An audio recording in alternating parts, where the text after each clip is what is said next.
lepo pozdravljeni v mojem imenu, Tina Kržišnik, prihajam iz Rica Novo mesto. Ko bi bilo takole pred vsakim nastopanjem, bi bilo dobro, ne, da se malo sprostimo prej.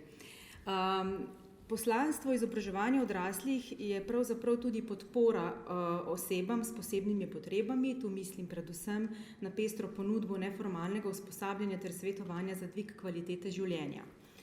Razvojno-izobraževalni center je bil vključen v en mednarodni projekt z naslovom Triade 2.0, katerega je vodil španski partner in je bil v Španiji prepoznan tudi kot primer dobre prakse, saj je bil zelo dobro ocenjen tudi z njihove nacionalne agencije in tudi v evropskem prostoru prepoznan, katerega glavni namen pa je bil razviti učinkovito orodja za dvig kvalitete starajočih se odraslih z motnjami v duševnem razvoju. Vendar pa so rezultati projekta, kot boste videli, tudi prenosljivi na druge ciljne skupine. Zdaj pa namesto začetka bi vas prosila, da poskenirate tole kodo ali pa v Mentimeter vpišete oziroma na Google vpišete www.menti.com in tole kodo, kakor vam je lažje. Pustila bom odprto kako minutko in v bistvu zapišete 3 besede, kratek razmislek o tem, kaj vam pomeni kvaliteta življenja. Kaj je to za vas?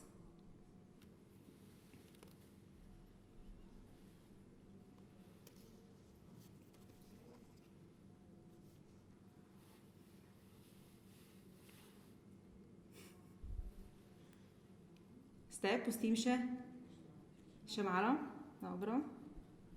Aha, še enkrat bom dala samečkar.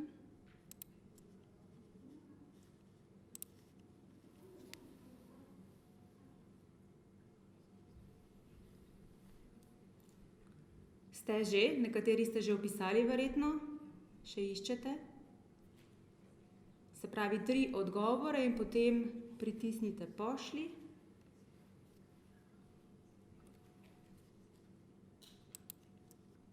Aha, vidimo, da imamo že kar nekaj besed.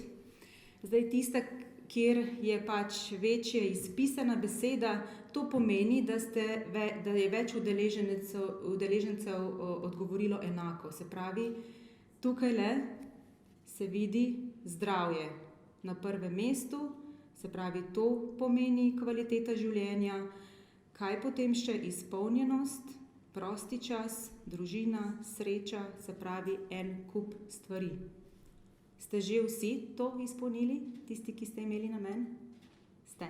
Dobro. Kaj pravzaprav to kaže? Na to, da kvaliteta življenja ni le subjektivna, saj pravzaprav vsakemu nekaj drugega pomeni, je tudi zelo kompleksen pojem in v bistvu se veže na različne, kako bi rekla, domene, področja kvalitete življenja, kar smo tudi danes že v plenarnem delu slišali nekaj o tem. Zdaj v projektu Triada smo izhajali pravzaprav iz istih teoretičnih okvirjev, kot so bili že predstavljeni v plenarnem delu.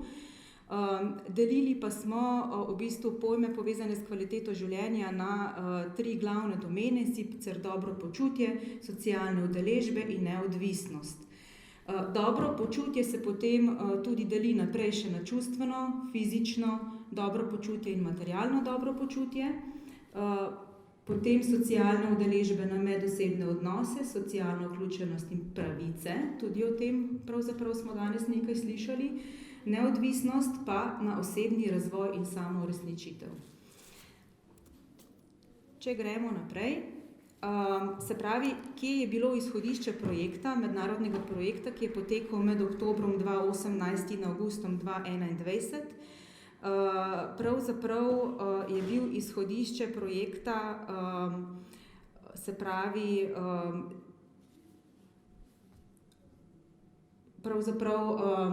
je bil izhodišče projekta, se opravičujem, nekaj me je zmedlo, pravzaprav se ukvarja z vprašanjem socialne vključenosti starajočih se odraslih z motnjami v duševnem razvoju zaradi vse njihove večje ranljivosti in tudi iščemo globalne rešitve in nove metodologije za dvig kvalitete življenja. Kot sem že povedala, je vodil projekt španski partner. In v konzorciju poleg nas so bili še partnerji iz Belgije, kar nekaj jih je bilo, ker so večinoma strokovnega dela opravili oni, in potem pa tudi partnerji iz Italije in Bolgarije. In vse organizacije, čeprav smo tvorili heterogeno partnerstvo, so pravzaprav povezane tesno s področjem obravnave oseb z motnjami v duševnem razvoju. Glavni rezultati projekta so tesno povezani z glavnimi cilji, specifičnimi, ki so bili pravzaprav razviti specifične učne vsebine usposabljanja na temo staranja in motenj v duševnem razvoju, seveda prilagojene učnemu potencialu oseb z motnjami v duševnem razvoju in orodja za usposabljanje izobraževalcev odraslih. Potem pa v projektu smo razvili tudi spletno platformo, kjer je več konkretnih zadev direktno za uporabo za osebe s posebnimi potrebami, ter na drugi strani še odprto interaktivno platformo, MOOC program, ki pa pravzaprav je namenjen izobraževalcem, bolj kot direktno uporabnikom.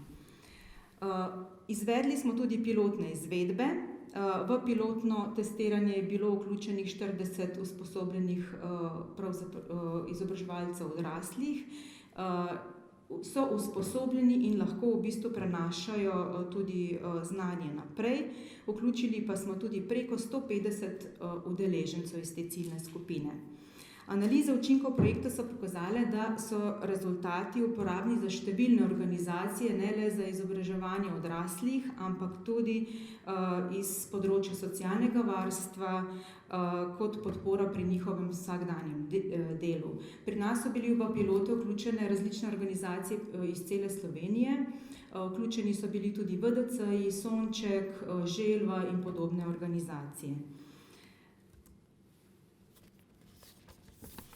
Zdaj, glavna platforma, ki sem jo že prej omenila, ponuja izobraževalne in praktične vire, ki so osredotočeni na izboljšanje spretnosti oseb s posebnimi potrebami za dvig kvalitete življenja iz 3 glavnih področjih, ki sem jih že prej omenila.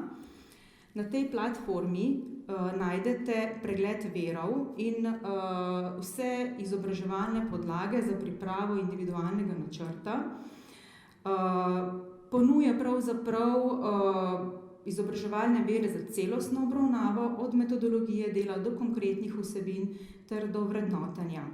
V ospredju je izhajanje iz posameznika, proces individualnega načrtovanja pa teče v nekem logičnem zaporedju, se pravi od raziskovanja, kaj je tebi pomembno oziroma kaj je udeležencu pomembno, in analiza trenutne kvalitete življenja, potem zastavljanje ciljev ter oblikovanje podpornega sistema. In navsezadnje seveda prvi korak, da naredi akcijo v pravi smeri. Metodologija predvideva premik iz tradicionalnega pristopa do pristopa, ki je osredotočen na človeka, se pravi na posameznika, gradi na močnih področjih in ima visoka pričakovanja glede doseganja ravni kvalitete življenja. Tudi tu recimo to, kar smo prej v začetku videli, da je subjektivno dojemanje kvaliteta življenja, ni rečeno, da to, kar mi kot strokovnjaki mislimo, da je za njih v redu in da jim bo dvignilo kvaliteto življenja, lahko smo presenečeni, ko vse te analize naredimo iz njihovega vidika, da pravzaprav jim čist nekaj drugega pomeni več, kot mi sami mislimo. Ko se sprehajamo naprej po naši platformi, je drugi korak to, da izberemo pravilno enoto, se pravi tisto, ki najbolj ustreza potencialu za napredek posameznika. Potem preučimo enoto, seveda ta proces lahko teče skupaj z našim uporabnikom, ne le vsebinsko, temveč tudi kompetence, ki so vezane na to, in navsezadnje potem uporabimo konkretno vajo. Se pravi, platforma ponuja kompleksne, konkretne vaje, ki jih je omogoča uporabiti tako pri individualnem kot skupinskem delu z našimi udeleženci.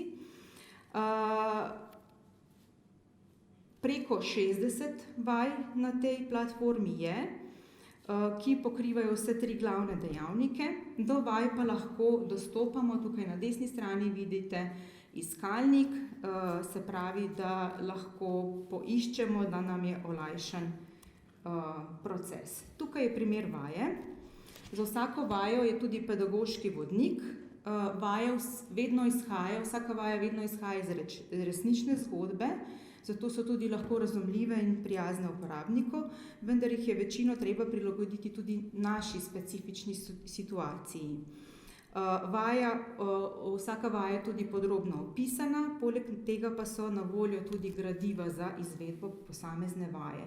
Vidite iz slike, pač iz te predstavitve, da so zelo tudi slikovita, saj te osebe pač potrebujejo čim več tega in veliko praktičnega dela je tudi. Tako, za zaključek bi še povedala, da smo v projektu ugotovili, da je široka uporabnost orodij, razvitih tako za strokovnjake kot za osebe s posebnimi potrebami v različnih organizacijah in na različnih področjih dela, in da je zelo pomembno ozaveščanje že v zelo zgodnjih letih, se pravi otroka.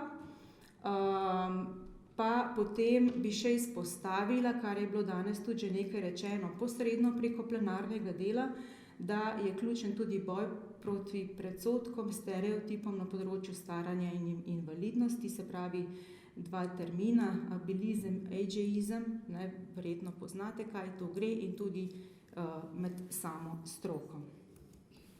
Starizem, ja, v slovenščini. Tako, zdaj bom pa samo...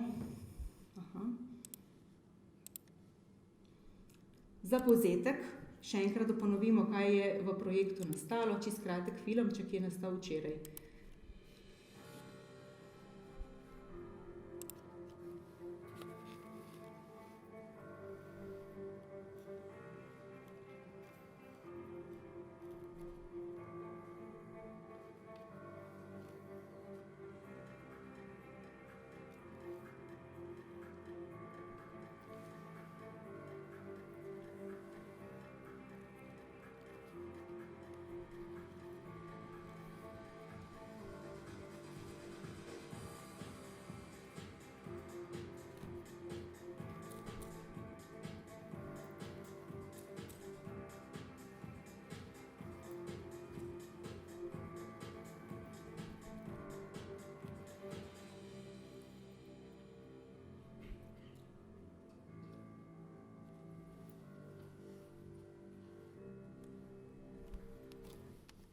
To je to. Hvala za pozornost.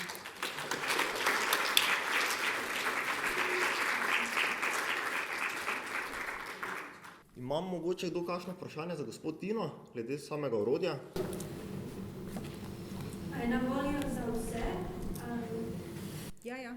Ja, to so odprti viri, prosto dostopni, tako da še vedno, kljub temu, da se je projekt zaključil, promoviramo projekt, ker je res zelo široka uporabnost, so pa na voljo rezultati tudi v slovenskem jeziku.